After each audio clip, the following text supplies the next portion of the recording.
Welcome to the JAMODI podcast. We are all surrounded by amazing coaches and leaders. So let's get an inside look at not just what they do, but how they do what they do. After all, becoming the best versions of ourselves is JAMODI, just a matter of doing it. The JAMODI podcast is powered by Sideline Interactive. Sideline Interactive is the leading manufacturer for high-quality, innovative scoring tables and LED video display boards that help coaches and schools bring more excitement to fans, create huge fundraising opportunities, and make their jobs easier. Visit sidelineinteractive.com to check out their amazing products. A question that a lot of high school coaches that are in charge of the strength and conditioning in season, how many days a week do you think we should be getting in the weight room? And then also out of season as well. Yeah, so this will be, start with a general answer, but we'll get more specific. So, I mean, in my opinion, I think 2 to 3 times a week in season is really ideal. But what matters more is like, what are you doing? Like, what exactly you're doing? Just because you walk in the weight room doesn't mean you check the box. Like, what are you doing? You could really be putting yourself in a bad position, or you could be hurt, or you could be helping yourself. Okay. So it's more specifically, what are you doing off season? Obviously more flexibility. I mean, I guess for the older athletes, not so much for the high school kid, because there's really no true off season, to be honest with you. That's right. But ideally, if you do have an off season, 3 to 4 times is nice, is ideal. But we always got to keep in mind, like, what are hoopers doing? Hoopers are hooping. They're playing basketball, as they should be. They should be playing a lot of basketball, working on their game. Basketball is not one of those sports that you should step away from the ball for a few days because you're going to feel different. Your touch and your feel and your handle, it just loses fast, so you got to have your hands on it. So I've always been a big proponent of like focusing on lower volume type of work, trying to get as much as possible out of minimal. And I know some coaches don't like that. They might say, well, why do the minimal? Why don't you do the maximum? Because the reason why I say that is because let's keep it real. Who's our population? We're dealing with high school kids. They don't sleep well. They don't eat. They never eat good enough. Okay, so you got 2 stressors that are not in favor for them. So they're not maximally recovering. They don't know how much water to drink. They're never doing that. Okay, so you got multiple factors going against their recovery process. Okay, and so if we're adding stress on top of stress on top of stress, eventually these kids are going to break down. I tell kids all the time, like, your goal this season needs to be to not get sick. Stop getting sick. Why do you get sick? You get sick because you're run down, because you're not recovering properly, and it might be a million different things. Okay, and when you're run down and you get sick, you lose 3, 4, 5 days of practice, and then you get out of shape, and then you got to catch back up. And so I see kids all the time, like, they get sick over and over just because they're doing too much. And so, so I think having a lower volume, very focal approach, for the kid, trying to get the most quality you can out of a session, you know what I mean? So I generally tend to keep our stuff lower volume, quick hits. We go hard, we track metrics, we make sure that we're progressing at an appropriate rate. But, the general answer is, I think two times a week in season is probably a sweet spot, but you got to be very strategic. When do you do it? How do you do it? What do the kids do that are sitting on the end of the bench not playing?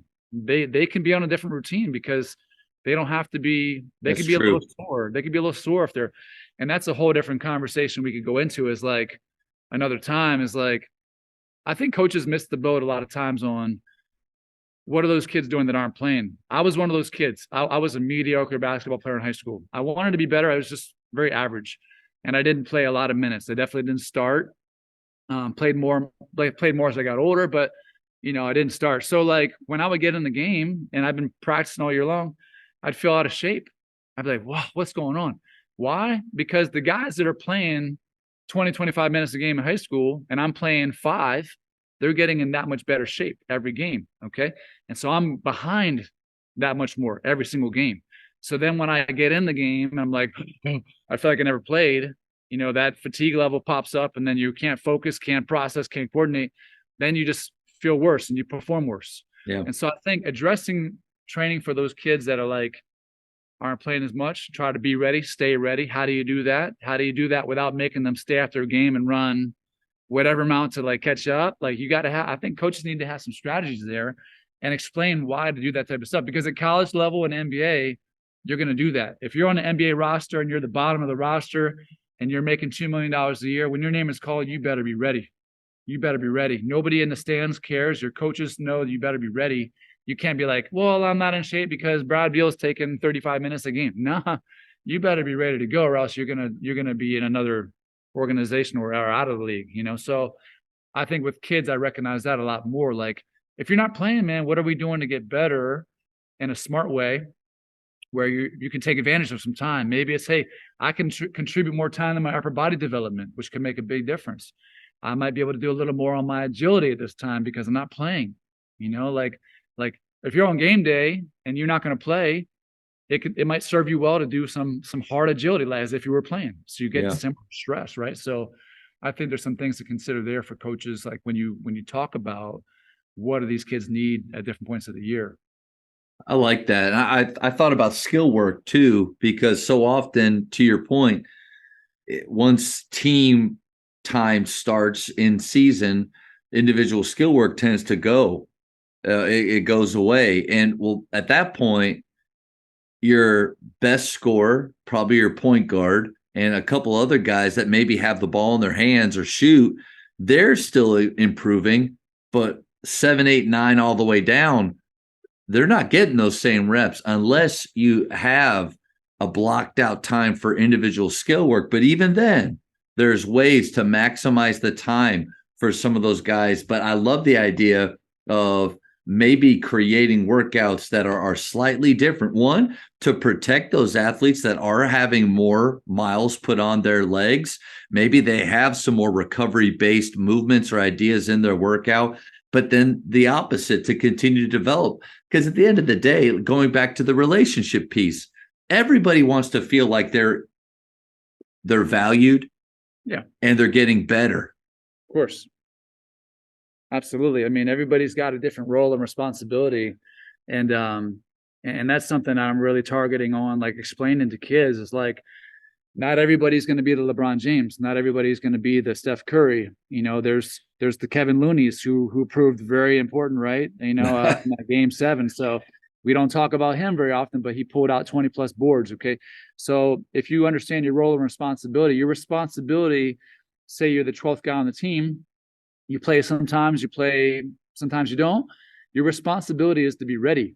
So what does that responsibility include? I think as coaches, we should help map that out, what that really means. And how can I be as ready as possible when my name is called? If the 8th or 9th guy gets hurt, then my 12th spot might move up to 8 or 9. And I'm playing, instead of 5 minutes a game, I'm playing 15 minutes a game. How can I be ready for that? And I think that does kids a nice service to keep things in perspective and keep them prepared as much as possible versus not doing that and saying, hey, all of a sudden, you're taking these minutes now and you're just not ready. That's not just on the kid, that's on the coach. It's on the coach as well, Yep. Out of season, what kind of split? Let's just say they had 4 days that they could lift. What type of split? I mean, and again, I'm sure you could go into probably a 2-hour talk about what to do in those days, but just real quick, what's your advice there? I mean, I think, look, at the high school level, we just have to, you got to get good at doing things that are really, really simple. Like a lot of kids I see, even in high school, can't even do a proper push-up. They think they're doing push-ups, but they're not doing push-ups. A lot of kids have mobility restrictions in the hips and the ankles, the thoracic spine, can't do certain movements. I think you're going to want to split those 4 days up into really learning how to get a wide variety of movements through the upper body, through the lower body. So I would literally go upper, lower, just to get some exposure.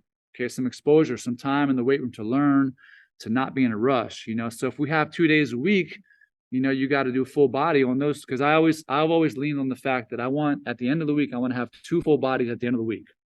You can get there a lot of ways. You can do 4 days, upper, lower. You can get there 3 days, full body, upper 1 day, lower third. You can get there 2 days a week, full body. Ultimately, at the end of the week, I want to get 2 full bodies. Sometimes that changes during the season, depending on energy demands and gameplay and minutes, stuff like that. But in general, twice a week is ideal. And so you want to spend some time. You don't want to rush the weight room. You don't want to do everything in a fatigue state because you're not really learning the patterns, learning the coordination of patterns. And so I would really break it up to upper, lower, and get good with doing the simple things really, really well. Push up, squat, hinge, lunge, balance, learn how to move and in and out of different positions and angles. Really pay particular attention to tendon health, because we're seeing more and more kids nowadays with patellar tendonitis, Osgood-Schlatter's, seeing more kids now with Achilles issues, which is really an old man issue, shouldn't be a young kid issue. It's an overuse issue. Seeing a lot of that. So having some attention to potential issues, whether they're there or not. What are you doing to help protect these kids' knees and their ankles and Achilles? There's got to be attention there.